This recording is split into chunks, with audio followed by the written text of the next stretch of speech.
Who will be the surprising stars of Germany at the World Cup in November? Let's get right into it.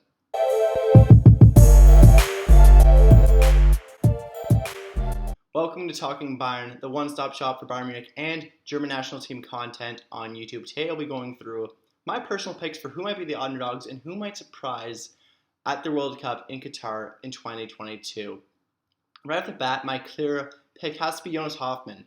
This is a guy who could really surprise us and could be a starter at the World Cup. He's, so far our most clinical scorer at the moment and has really excelled under Hansi Flick so far. I mean, this is somebody that, just got his debut not more than a year ago, and obviously he's been doing so well, and he just kind of came out of nowhere, honestly. I know Bayern Munich have been interested in him when he's on Gladbach, but definitely not a top-name player if you're not a very big fan of the Bundesliga or you haven't been paying much attention to him. If you're just a casual World Cup watcher, you're probably not going to know Jonas Hoffmann, and he's going to be somebody you're going to have to watch out. I don't think most people would have predicted him to play for Germany in Qatar last year, but now he seems like a lock to travel with the team to Qatar in November and can play a very big role for the team. Interested to see what he can do defensively in the midfield or even offensively scoring goals for us. I think he could be clinical for us.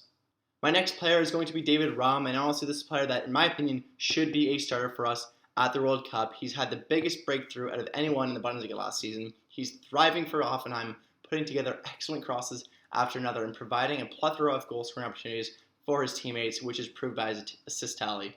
Obviously he doesn't have the greatest of attackers to play alongside, but I mean if he is putting balls into better German players like Gnabry, Havertz, and so forth, I mean these are players that are going to score goals for us. Obviously we have much better. I know we're still looking for a top striker for us right now. That's kind of something we're lacking, but I think David Raum can get some balls to some absolute quality players for us, and I think he's going to be a very dangerous threat. I think he should be a starter. There are some other options there at the left back. I don't think he's an absolute lock to play in that position, but I do think he is my pick, and I think he can have a major impact and really help our ability to play in this one.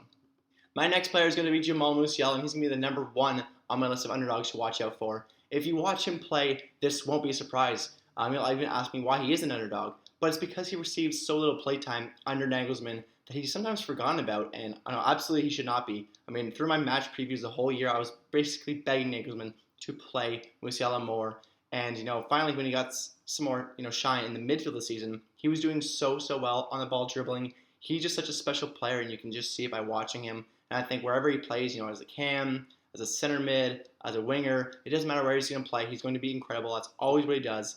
He's always going to matter where he plays, and I think that he could have the impact to push the squad over the top and really get us on a good run in the World Cup this year.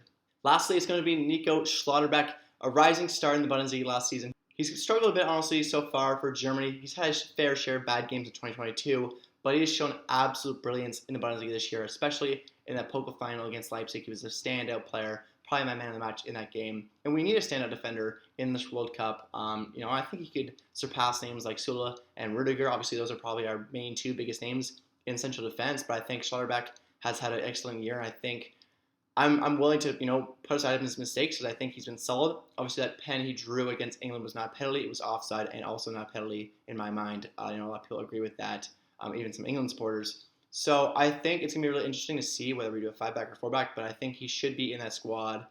Tough to put him over Süle or Rudiger, but I think he has earned it with some of the playtime and some of the appearances he's had this year has been very solid. So these are my underdogs for Germany in the World Cup. I'm interested to see if I missed anyone. Honestly, there's some players that I think are going to be good in the World Cup as well, but these are probably players that might fly under the radar of some soccer fans. So I'm not going to say a player like Kimmich is going to fly under the radar because I don't think he will. So maybe Karim Adeyemi could be an honorable mention, but I'm not sure what kind of playtime he's going to get. But hopefully you did enjoy this video. If you did, make sure to leave a like and a comment. And if you want to see more Bayern and Germany content like this in the future, please subscribe to this channel. Until next time, Mia Samia.